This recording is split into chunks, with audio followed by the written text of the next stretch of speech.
cult I was born and raised in is actually one of the most notorious in the world, most abusive, etc.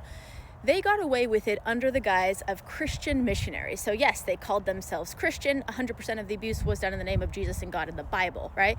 I know Christians don't like to hear those truths. It's just that we can't solve problems unless we understand the problem, and we can't understand the problem if we're not willing to see the truth for what it is, not what we want it to be, right? What's interesting about having been born and raised in one of the most notoriously abusive religious cults in the world is also, beyond like, I'm grateful that I survived, because not all of us did, right? But it also trained me at way too young of an age to recognize patterns, to read people, to be on the lookout, to survive, right? And again, these are all things children should not have to experience, especially at such a young age. However, after escaping the cult when I was 20 years old, fast forward about 10 years, and I stepped into the fray to help combat child exploitation and trafficking. So yes, for sure, this lived experience fuels a lot of my information, education, and my purpose, right? Definitely my passion. That being said, it's been wild to interact with so many nonprofits and organizations that call themselves anti-trafficking organizations and that have raised millions of dollars in the name of combating child exploitation and trafficking. And while I know there are a lot of well-meaning, well-intentioned people, I have seen so much corruption.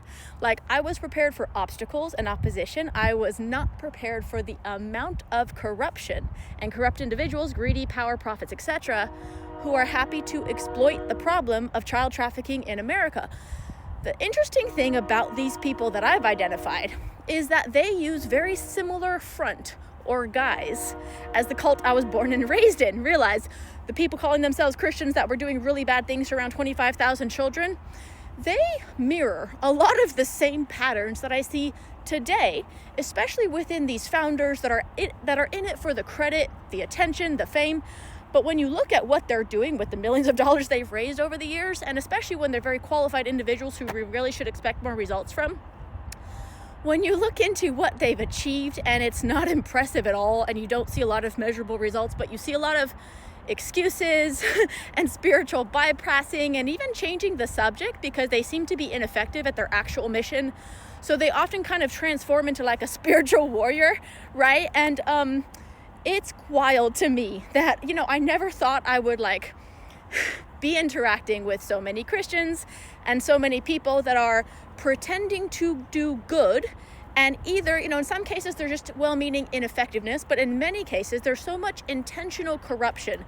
It mirrors a lot of the things that I was raised in and escaped, right? And I did not expect to confront again in this world of anti-trafficking. So I believe that if you're exploiting the problem, you are part of the problem. And I think that you don't get to exploit the problem, above all, of child trafficking in America. So if you wonder why sometimes I'm so focused